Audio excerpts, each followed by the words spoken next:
नमस्कार, मी chef Swanand Joshi. Food life with स्वानंदमध्ये तुम्हा सगळ्यांचं मनःपूर्वक स्वागत करतो. मंडळी, उपवास म्हटलं की आपल्याला काही ना काहीतरी चटपटीत खायची इच्छा होते. अशीच एक उपवासाची चटपटीत रेसिपी आज तुमच्यासाठी घेऊन आलो आहे. आज आपण करणार आहोत उपवासाचे रताळ्याचे कटलेट. इंटरेस्टिंग रेसिपी आहे ना? चला करायची सुरुवात. रताळ्याची उपासाची टिक्की करण्यासाठी इथे मी एक मोठं रताळं घेतलं आहे चांगलं आणि कुकरला 3 शिट्या काढून घेतल्या आहेत. छान मऊसूत शिजवून घेतलं आहे. आता आपण हे सोलून घेऊया आणि मग आपण हे किसून घेणार आहोत.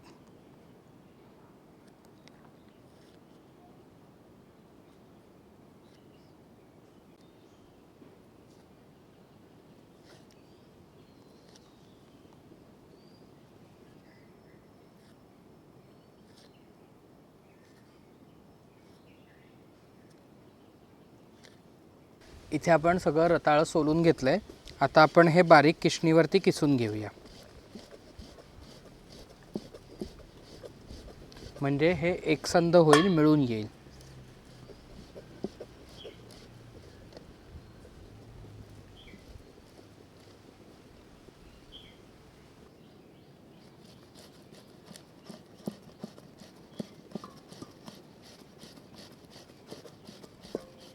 इथे आपलं सगळं रताळं किसून झालं आहे. आता ह्यामध्ये चवीप्रमाणे मीठ घालूया. साखर घालायची गरज नाही, कारण रताळ्याला स्वतःचा गोडवा असतो. आता इथे मी 1 वाटी ओलं खोबरं घेतलं आहे, ते घालूया. त्याचबरोबर 1 छोटी वाटी दाण्याचं कूट घेतलं आहे, ते घालूया. सोबतच हिरवी मिरची घालणार आहे. तुम्हाला किती तिखट आवडतं त्यानुसार तुम्ही घेऊ शकता. इथे 1-2 मिरच्यांचे तुकडे करून घेतलेत बारीक. आणि 1 चमचाभर जिरं घालणार आहे. जिरं ऑप्शनल आहे, तुमच्याकडे उपासाला खात असतील तर घाला, नसतील खात तर तुम्ही स्किप केलं तरी चालेल. आमच्याकडे उपासाला जिरं चालतं, त्यामुळे मी जिरं घालणार आहे. हातावरती थोडंसं खरगटवून घालतो आहे, म्हणजे जिऱ्याचा जो स्वाद आहे तो छान लागतो. आता हे सगळं आपल्याला छान मिक्स करून घ्यायचं आहे.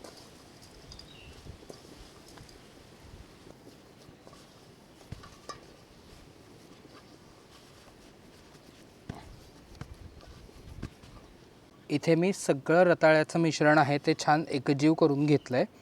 आता इथे एका बाउलमध्ये वरी तांदूळाचा रवा घेतला आहे. रवा म्हणजे काय, आपले जे वरी तांदूळ असतात ना, ते मी मिक्सरला छान बारीक फिरवून घेतलेत. पीठ करायचं नाही, थोडंसं रवाळ ठेवायचं. तर हा वरी तांदूळाचा रवा घेतला आहे मी. आपली ही टिक्की आहे ती कोट करण्यासाठी, जेणेकरून टिक्की छान कुरकुरीत होईल. तर तो मी इथे बाजूला घेतो. आता आपण यातला एक गोळा घेऊया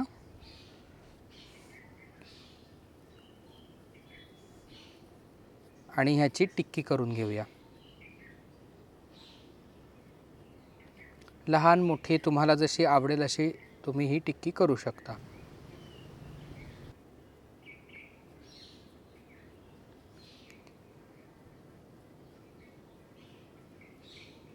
ह्याला मी शेप दिला आहे टिक्कीचा.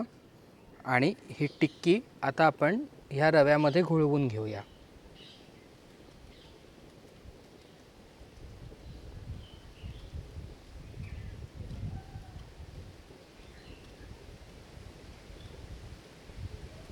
आणि अशाच प्रकारे आपण सगळ्या टिक्क्या तयार करून घेऊ.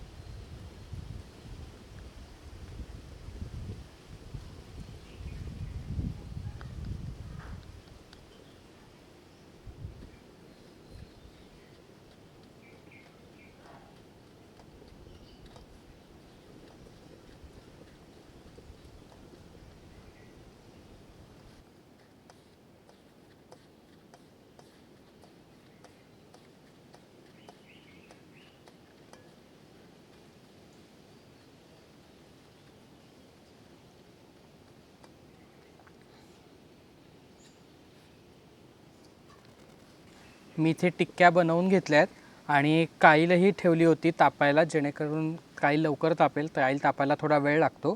काईल आता छान तापली आहे. आता मी ह्याच्यावरती साजूक तूप सोडणार आहे आणि साजूक तुपावरती आपल्याला ह्या टिक्क्या छान कुरकुरीत होईपर्यंत शॅलो फ्राय करून घ्यायच्या आहेत.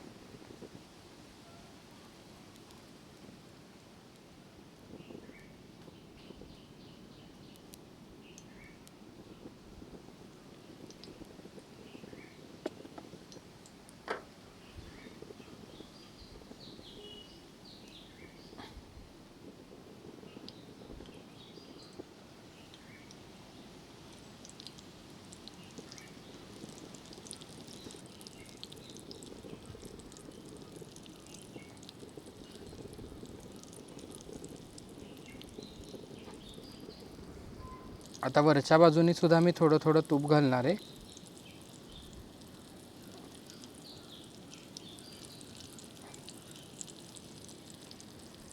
आणि दोन्हीही बाजूनी छान खरपूस आपण ह्या भाजून घेऊया.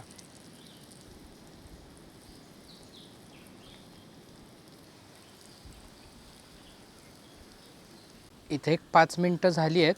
आता आपण हे पलटून घेऊया.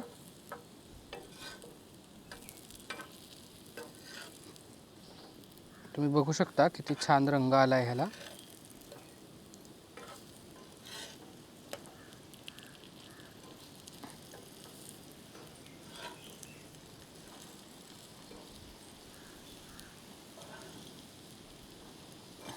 खालच्या बाजूला देखील थोडंसं तूप सोडूया, म्हणजे ह्या दोन्ही बाजूनी छान खरपूस टिक्क्या भाजल्या जातील.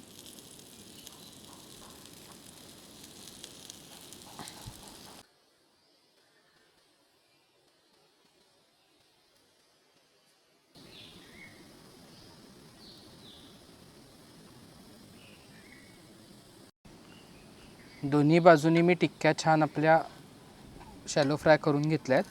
आपली टिक्की इथे तयार आहे. आता मी ती काढून घेतो.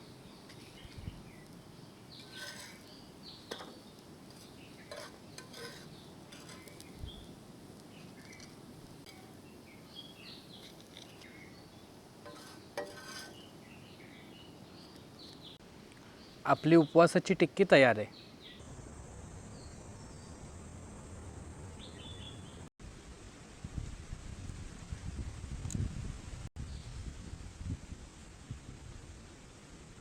मंडळी, तुम्हाला आजचे हे कटलेट कसे वाटले हे नक्की मला कमेंटमध्ये सांगा.